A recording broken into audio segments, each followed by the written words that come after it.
hidup seorang raja yang tiran dan zalim di Babilonia. Ia bernama Namrud bin Kan'an. Namrud memiliki kekayaan yang luar biasa. Ia memiliki istana megah dan tinggi mencakar langit, cadangan makanan yang berlimpah, serta bala tentara yang banyak. Pada zamannya, Namrud merupakan seorang raja yang cerdas. Namun kecerdasannya itu membuatnya bersikap sombong, bahkan mengaku sebagai Tuhan. Akan tetapi usahanya selalu mendapatkan tantangan dari Nabi Ibrahim alaihissalam. Namanya terkenal karena usahanya sebagai pendiri Menara Babel. Ia adalah orang yang berkuasa di Babilonia, yang menjadi pusat peradaban dunia setelah banjir bah pada zaman Nabi Nuh, yang wilayahnya meliputi Asia Barat dan Timur Tengah. Namrud adalah raja yang zalim. Ia akan serta-merta membunuh rakyatnya yang tidak mematuhinya. Konon menurut cerita, Namrud adalah raja pertama yang berbuat lalim di muka bumi. Tidak hanya karena kekuasaannya Namrud mengaku sebagai Tuhan, tetapi juga karena ia dikaruniai kecerdasan dan kesehatan yang sangat baik. Konon Raja Namrud tidak pernah terserang penyakit selama ratusan tahun selama hidupnya. Karena kekayaannya yang berlimpah, orang-orang biasa datang menemuinya untuk meminta perbekalan makanan.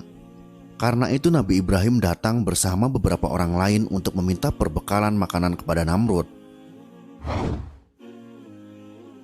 Setiap orang yang datang ke sana akan ditanya, "Siapakah Tuhanmu?" Maka mereka semua menjawab, "Engkau wahai rajaku." Maka Namrud pun memberikan persediaan makanan kepada mereka. Hingga tibalah giliran Nabi Ibrahim. Namrud bertanya, "Siapakah Tuhanmu?"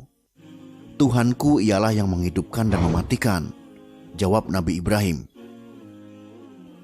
Namrud kemudian berkata, "Akulah yang dapat menghidupkan dan mematikan." Maksudnya dengan kekuasaannya ia dapat membiarkan seseorang untuk hidup atau membunuhnya. Sesungguhnya Allah menerbitkan matahari dari timur, maka terbitlah ia dari barat, sangga Nabi Ibrahim. Mendengar jawaban itu, Namrud hanya terdiam. Lalu diusirlah Nabi Ibrahim tanpa diberikan makanan sedikit pun. Nabi Ibrahim pun pulang dengan tangan kosong. Di perjalanan pulang, Nabi Ibrahim melewati sebuah bukit pasir yang berdebu. Maka diambillah pasir berdebu itu untuk dibawa kepada keluarganya agar dapat menghibur hati mereka. Sesampainya di rumah, Nabi Ibrahim meletakkan bawaannya dan langsung beristirahat. Keesokan harinya sang istri pun bangun dan melihat apa yang dibawa suaminya. Ternyata di dalamnya ada bahan makanan yang sangat baik. Ia pun mengolah bahan itu dan disuguhkan kepada suaminya. Nabi Ibrahim begitu terkejut melihat makanan di hadapannya. Ia pun bertanya kepada istrinya, "Dari manakah engkau mendapatkan makanan ini?" "Dari bungkusan yang engkau bawa," jawabnya.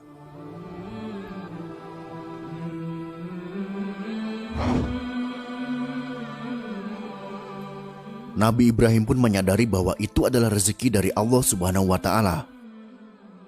Allah Subhanahu wa Ta'ala kemudian mengutus malaikat kepada Namrud agar ia beriman kepada Allah. Namun raja sombong itu menolak mentah-mentah dan menyangkal. "Memangnya ada Tuhan selain diriku?" ucapnya dengan angkuh.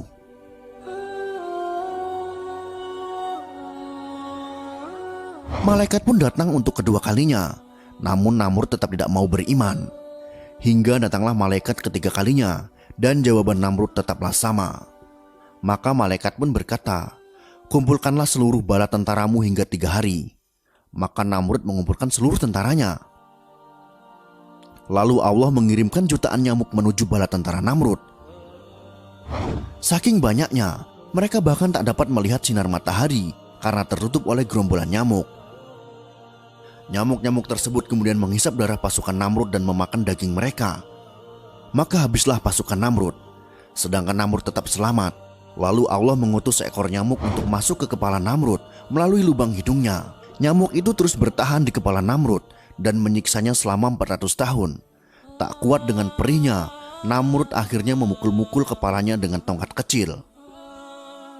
Disebutkan dalam suatu kisah bahwa ia menjadi raja yang zalim selama 400 tahun.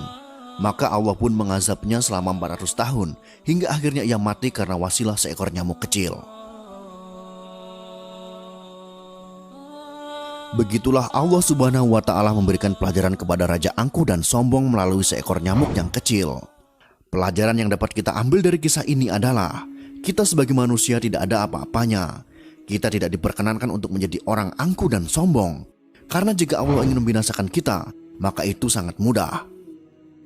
Bahkan bukan dengan nyamuk kecil, ada lagi makhluk Allah yang lebih kecil lagi, yaitu virus-virus mematikan yang dapat membunuh kita kapan saja. Mari kita ambil kisah ini sebagai pelajaran hidup yang sangat berharga. Wallahu a'lam bishawab.